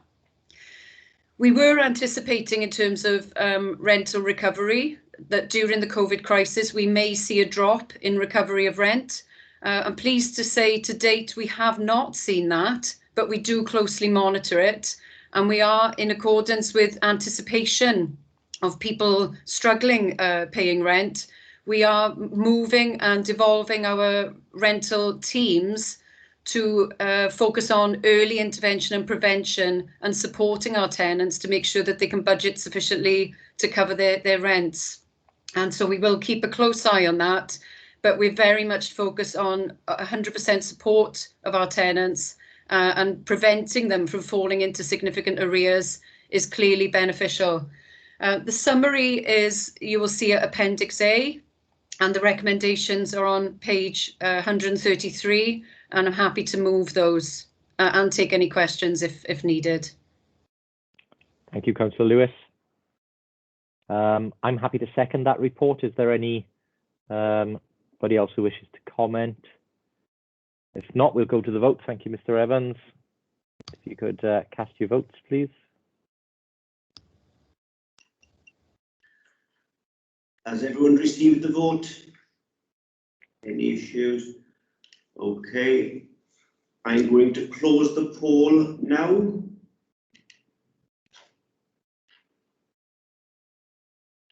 And that looks like it's okay. Let me just double check to be 100% accurate. Yeah, that's 9 votes. Yeah, that's unanimous, Leader. Thank you very much. Okay, thank you. And we'll go now to the next housing revenue account report, the capital budget and programme report. Councillor Lewis, I'll come to you first. Are there any comments you wish to make? Thank you, Leader. Just very briefly, I am aware that clearly it's been a really difficult year for us in the housing sector, as it's been in other sectors, particularly at the beginning of lockdown, where we were constrained in terms of delivering Welsh Housing Quality Standard, delivering kitchens and bathrooms, which has caused some slippage in the programme. What we decided to do during this financial year was to focus on our more homes delivery, and so we brought forward some of the sites which were due to be delivered later in the programme, and so there's been less spend in one area, but that has been focused in another area. So it's a very positive report, actually, considering the position that we've been in during the pandemic. And you'll see in section 4.3, the amount of compliance for Welsh Housing Quality Standard is significant, and with a lot of those components already at 100%. So considering the situation that we've been in, I think that's incredible. And I wanted desperately to come in the previous report when cabinet members were paying credit to their teams and to their staff. But I held on specifically for this report because the teams in housing and in building services have been incredible, and the work that they've done during this very difficult time in terms of helping people with emergency repairs and making sure that they're comfortable in their homes and that they're safe has been absolutely outstanding. And that as well extends to our teams tackling homelessness and the additional money that we've had with phase 2 funding from Welsh Government. And also recently an additional £4.4 million to tackle homelessness. And credit not only to our frontline workforce, but also to our partner organisations. There's never been such an unprecedented, galvanised, collaborative approach across the partners. And this has been something which has been positive throughout this pandemic. So I'm not going to delay any further, but just to draw attention specifically to Appendix A, and Cabinet will see the extensive investment that we've got in our council homes, not only in our existing properties, but in our new developments. And there's never been such a spend in housing, and I'm very proud to be part of this administration and proud to deliver this major investment in social housing in Swansea, which we know is much needed. So the recommendations, you will see, I'm very happy to move them on page 143, and again, very happy to take any questions. Thank you, Councillor Lewis, and fully agree with your comments and your references to the fantastic work that's been done by our staff again. Continuing with repairs and enhancements during a difficult period, but doing so in a way that keeps our tenants safe, and that is really important. So thank you for that. I'm happy to second that report. Are there any other cabinet members who wish to comment before I ask Mr. Evans to launch the vote? No? Okay, so over to you, Mr. Evans.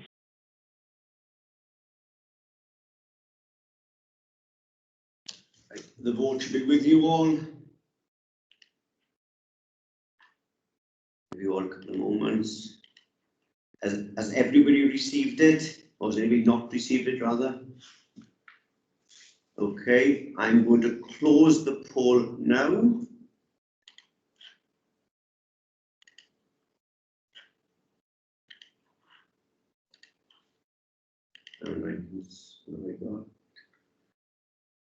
Yeah, that's unanimous, Leader. Thank you very much.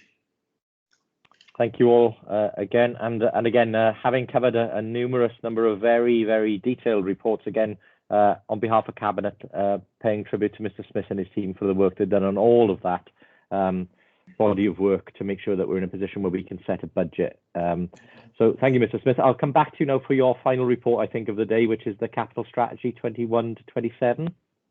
Yes, I can be very, very brief. I mean, I did seek to cover it already. I mean, effectively, it's the words that wraps around the whole raft of other reports. So I have nothing that I need to particularly add as a technical nature. It's probably the easiest to read in one sense because it's got some words in it rather than a page with a whole raft of numbers on it. But so I have nothing further to add on it, but to ask that you consider the one recommendation, Leader, and my thanks for your appreciation of the efforts of my staff. Much appreciated. Thank you, Mr. Smith. Okay, I've got nothing further to add to the report over or above what I've said already, so I'll go then to move the report, please. Could I ask for a seconder? Happy to second. Thank you. Thank you all very much. And Mr. Evans, over to you for the vote.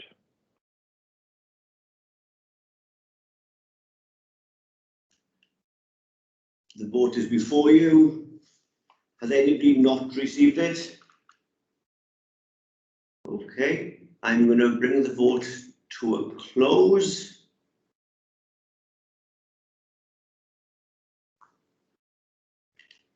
I'm just going to check that.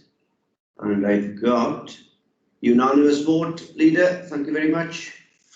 Thank you again. Thank you all. We'll move then to local authority governor appointments. Councillor Rayner. Thank you, Chair. It's an opportunity for us to record our thanks to people who volunteered to become school governors. Unpaid posts, but really important, especially at this time where schools are considering how they can safely return pupils back to education in the building and classrooms. The nominations recommended for approval are listed in paragraph 1.1, which I think is on page 183. Okay, thank you, Councillor Rayner. Take that as a moving the report. I'm happy to second. Are there any comments or questions? If not, then we'll go to the vote again, Mr. Evans. Okay, the vote should be in front of you. Has anybody not received the vote? Okay, I'm going to close the poll now. Let me just check that vote. I'm a vote. Oh no, because Councillor, yeah, that's unanimous vote. Thank you, Leader. Thank you very much. Okay, we'll move then to item 16, which is the Swansea Central Area Regenerating Our City for Wellbeing and Wildlife. Cabinet Member? Yeah, thanks, Chair. Just would like to present this report to you today. It's very much a working strategy across the authority. I know this was actually put together, but what I would say is a very well-resourced natural environment section. No matter what other people might think, I think they've been very active throughout this thing, putting together other strategies like the green infrastructure and working very closely with Natural Resources Wales.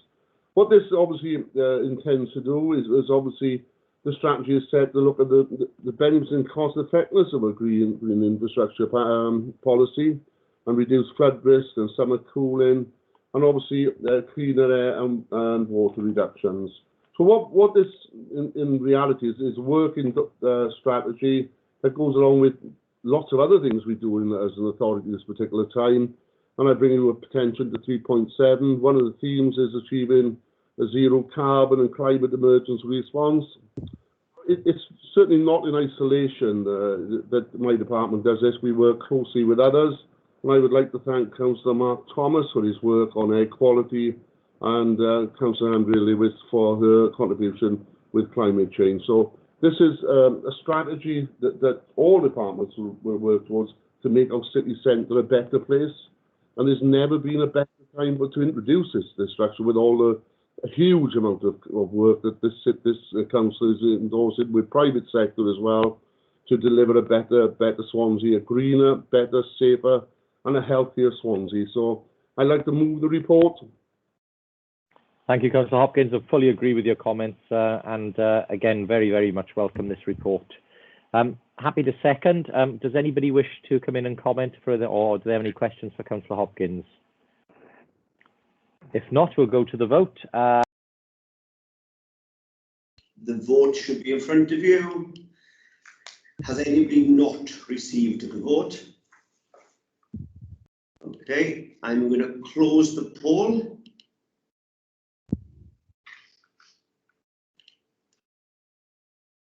I can see that's, let me double check. Yeah, that's unanimous, Leader. Thank you very much. Okay, thank you all very much. And we'll go then to the next report, which is the Cattle Square Regeneration FPR 7. Cabinet Member, Councillor Francis Davis, you want to comment on this? Yes, thank you, Leader. The Castle Square Regeneration Financial Procedure Rule 7, I'd like to thank the author, Gail Evans, who's put this report together. And this report, I think, is coming about because of the leadership yourself, Leader, has shown in the regeneration of our entire city centre. There's like £1 billion worth of regeneration going on. And if you look from the top end of High Street, from the Palace Theatre down High Street, through Castle Square, the work is going on in Wine Street, down the Kingsway. Castle Square is a link that will take us through the Desire Line from High Street down through Castle Square, down through the down to the Copper Quarter. And there is a need, the public want to see, and going on the previous report that Councillor David Hopkins brought, a greener city. This Castle Square regeneration will see the increase of green area within Castle Square going from some 25% to 41% green area, but also bring some commercialization in there. There will be at least 2 units, or they could both be split into 4 commercial units that will bring people into the city centre. And post-COVID, we want to see a more lively city, a better destination. I think shopping patterns and people going out and visiting cities will be seeing a change, not from just retail, but the leisure element. And we want to increase dwell time within the city centre. That's why we're investing in Wine Street. And this investment will allow the city to look that much more attractive. The greening roofs on top of the commercial units is to be welcomed. We've already seen much greater greening within our city along the Kingsway, a far more pleasant place to be. And there's living walls going on in many of the properties that we are doing in Swansea. So you see the policy framework in which we work into, the consultation that's taking place. The recommendation is to pay the fees of £782,000 for Castle Square regeneration and get that added to the capital programme under this FPR7 report, and to progress to detailed design planning and public consultation. I see many reports and people very active on social media wishing to see a softer, greener Castle Square. But Castle Square has been very welcomed by the people over the years as a place to celebrate, a place where people come along, use the screen there. And I can't see that changing, but it will make it softer, make it a more pleasant area, and have people being able to sit around in which to see events happening. So I move the report. Thank you, Councillor Francis Davis. Yes, I very much support this report you brought, and I thank you for the work that you've done as well in terms of supporting the progressing of this key part of the city centre. We'll obviously need to come back at a future stage when we've got the final plans for Castle Square to agree the funding for that. But certainly, as you've said, we fully expect as people emerge from the pandemic that they will want to get back to doing the things that they've missed, including getting out there, seeing friends, shopping, going to see shows, and getting back into the city centre. And that is why we're very confident of what we're doing. But also, if we didn't have the significant £1 billion investment going into our city centre at the moment, the regeneration of so many areas and the opportunities that creates for jobs and other careers, where would our communities be in terms of the potential for a better future? And that's what we continue to offer people. It's not just a better Swansea in terms of buildings, but it's a better Swansea in terms of jobs, opportunities, and future employment. And that is key to the success of the city we're building. So very much welcome that, Councillor Francis Davis, and happy to second the report. I don't know if there are other cabinet members who wish to comment. If not, we'll go to the vote, which should be up on your screen now. If you could cast your vote, please. Has anybody not received it? That's good. Okay, I'm going to close the poll now. Councillor Rayner. I voted for, but was unable to get any response from the submit button. Don't worry at all, I shall record that, no problem. Let me just see where we are. Yeah, that's right. So with Councillor Rayner's vote, that's unanimous, Leader. Okay, thank you again very much. We'll move to item 18, Cultural Services COVID-19 External Funding Paper. Councillor Francis Davis. Yes, as everybody said, in education, social services, housing, as Councillor Mark Thomas has said, our staff have been working continually through this pandemic, but also been applying for grants where we can and the cultural services is no different to all other departments in that way. So we have been applying for grants where we can from Welsh Government, etc. And the reason for this report is to agree on and for the gain of the respective agreement for external grant funding received by Cultural Service in connection with Welsh Government's cultural sector COVID-19 recovery fund. So we have applied, we have been successful. You see on the report the amount of monies that we've received, which is £1.264 million. So I move the report and like to thank the staff for their work during this difficult time. They've been quite ingenious in actually having virtual shows from libraries. The archive service have been working. The Grand Theatre has been used by the NHS. So the staff have really worked hard, and this money will be well received to subsidise the losses, obviously, during this pandemic. Okay, thank you, Councillor Francis Davis. And again, I'm sure we'd all agree with the comments you made. Another area of the council, again, where the staff are doing everything they can to support our communities and deliver services during the pandemic and doing an excellent job. So thank you very much for that, Councillor Francis Davis. I'm happy to second the report. Are there any comments or questions? If not, then we'll go to the vote, please.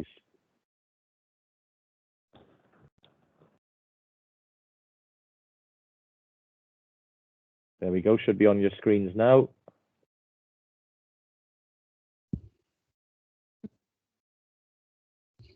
Give you one moment to vote. Has anybody not received it? Okay, I'm going to close the poll now.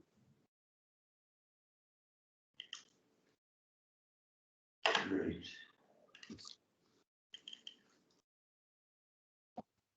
That's a unanimous vote, leader, but give me one moment while I invite Councillor King back into the meeting. Okay, thank you. And I know Councillor Stevens is going to leave us for the next item as well. So Councillor Stevens, you can leave. Thank you. Thank you. Just waiting for Councillor King to rejoin. Councillor King's back in the meeting as well. Thank you, Leader. Okay, thank you, and welcome back, Councillor King. We'll now move to item 19, the recommendation for treatment of rents at Swansea Market. Councillor Francis Davis. Yes, as you know, we have previously, as a landlord and the owner of Swansea Market, where there's over 100 businesses in the market, during the first lockdown, we helped all those businesses by giving a 100% rent reduction for those businesses. That 100% rent waiver came to something like £367,000, and that was from the 9th of March to the 28th of June 2020. Then from the 29th of June to the 23rd of August, we brought in some interim measures to support the traders and adapt to rebuild their businesses. We did charge some rent because they were able to trade, but with a reduced footfall in the city centre. But we gave subsidies of £201,000. Then we looked at the 23rd of October to the 9th of November. When the fire break came in, again, we gave a 100% waiver. That cost us at that short period £32,000. We have been the most generous landlord for working with our markets in the UK. And I think that's good because we want to support these small independent traders as much as we can. But we come up with a rationale how we go forward in the future. In the report, there are examples of how if you fall into a position, and I think there's 3 there, and that could be somebody doing people's nails in the market, for instance. They're unable to open, unable to trade, and they will still be supported at the 100%. But people must make applications to us for help. There's other traders that can trade, where they are essential supplies, and it could be sort of fruit and veg or meats and fish, etc. They can get some subsidies if they then apply for it and share their financial figures with us so that we can see in a need.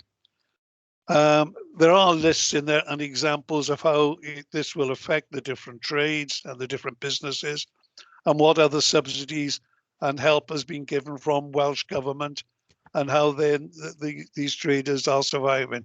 There will be some difficulty, obviously, like throughout the city and county Swansea, or the United Kingdom for that amount. We have been as supportive as we can to, and in fact gone above and beyond in helping our market traders. And this report shows the way forward whilst this pandemic is still operating. And our city centre management have been working very well with the market traders to make sure that this scheme can work and as many as possible come out of it unharmed and can be there to serve the people of Swansea as it has done for generations. I move the report, Chair. You see the recommendations, 3 recommendations there.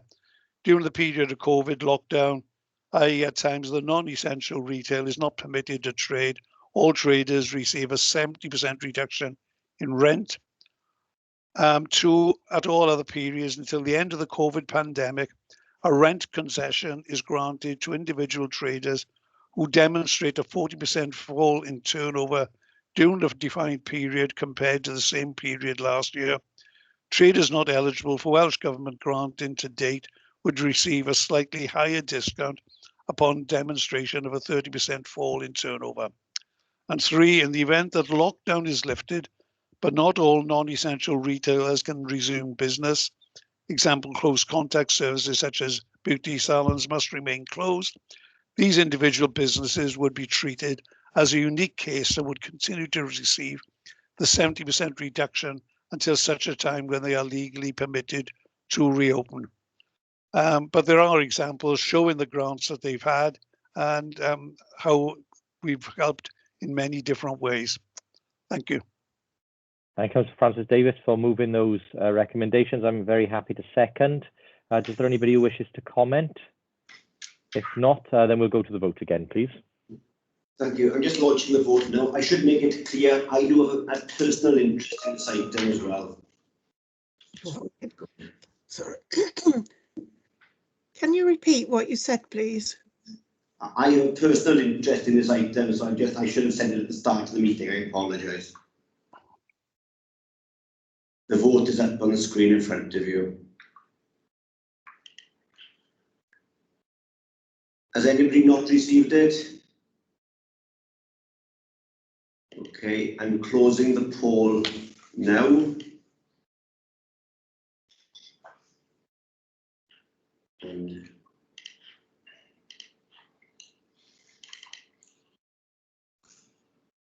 yeah, that vote is unanimous for, Leader. Okay, many thanks, Mr. Evans. We'll move then to the next item, which is the approval of the Swansea Bay City Deal funding agreements. I don't intend to go into a huge amount of detail on this report. You'll see that there are 4 key recommendations there, but essentially what this allows us to do is to receive the money that has been received by the Central City deal.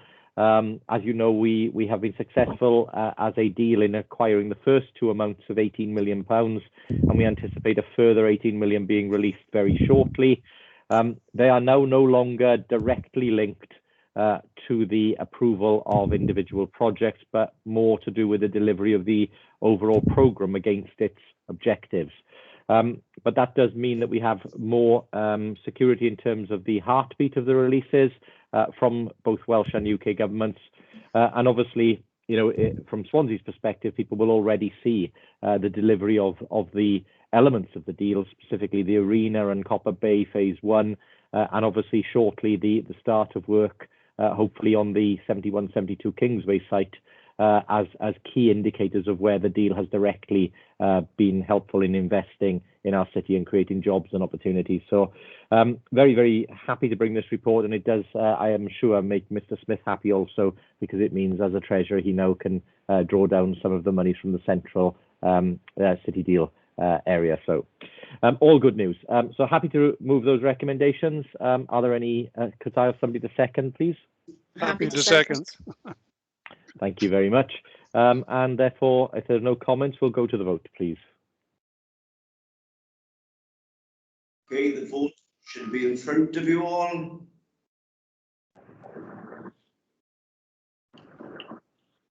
Has anybody not received it? Okay, I'm closing the poll now.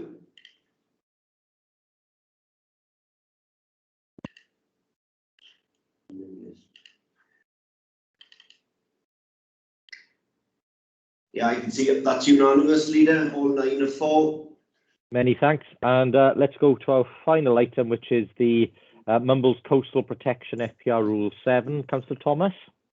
Yeah, thank you, Chair. I intend to be quite brief on this. Welsh Government has indicated that it is willing to support us taking this flood defence scheme for Mumbles forward to design stage 4.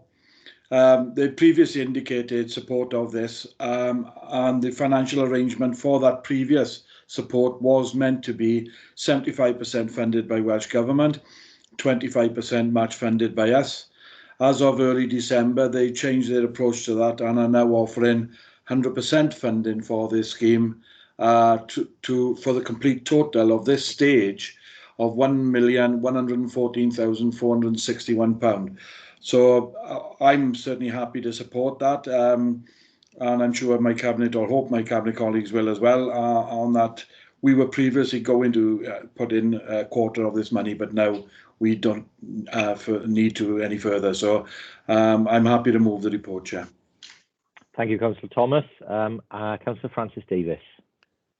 Yeah, I'd like to thank Councillor Thomas for the work that his department's been putting into this. I think they've been doing a great job already looking at it and ensuring that for future generations that Mumbles will still be there to be enjoyed. The sea defence wall is extremely important to ensure that the attraction of Mumbles gets enhanced. There was a report recently in America of 51 places to visit in the world, and actually Swansea was well up there, but they mentioned Mumbles in particular. So this work is needed for our tourism industry, but most importantly, to protect the infrastructure that's already there, and they are doing a really good job. And I think it will greatly enhance that Mumbles as a destination. So thanks a lot, Councillor Thomas. Thank you. Leader, could I come back on that, please? Councillor Francis Davis just reminded me. Yeah, although obviously the report outlines the fact that this is primarily a flood defence scheme, but we are very much looking at this as an authority, as an opportunity to really do major works along the promenade there, so that it's an opportunity to really improve the offer of Mumbles, whilst being absolutely sympathetic to what Mumbles is about. You know, we're not looking to change what the attraction of Mumbles, and to do that, we will be looking, you know, consulting with anybody and everybody over this and taking on as many contributions as we can. But I think that there's an opportunity here for us to make a fantastic asset, not just for Mumbles, but for the whole of Swansea. Yeah, thank you, Councillor Thomas. I'd agree with and pass on the thanks to you and your teams for the work that's been done there. But you're absolutely right.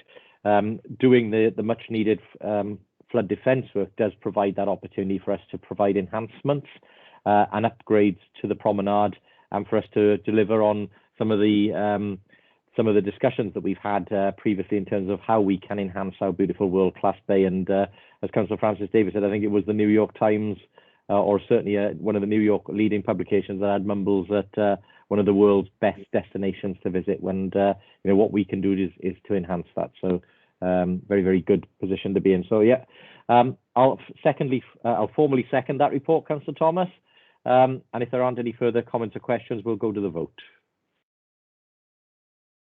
Thank you, Leader. The vote should be up with everybody now. I'll give you all a couple of moments. Has anybody not received it? Okay, I'm closing the poll.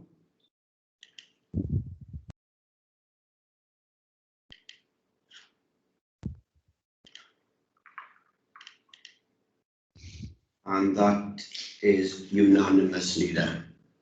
Okay, thank you. Thank you all very much for that, and thank you all for your endurance. I know it's been a mammoth cabinet meeting this morning, but I think, you know, you just add up the money that we've approved in terms of investment into services, and it is a dramatic difference that this will make to the lives of people in Swansea. So thank you all very much. And with that, I will call the meeting to a close. Thank you.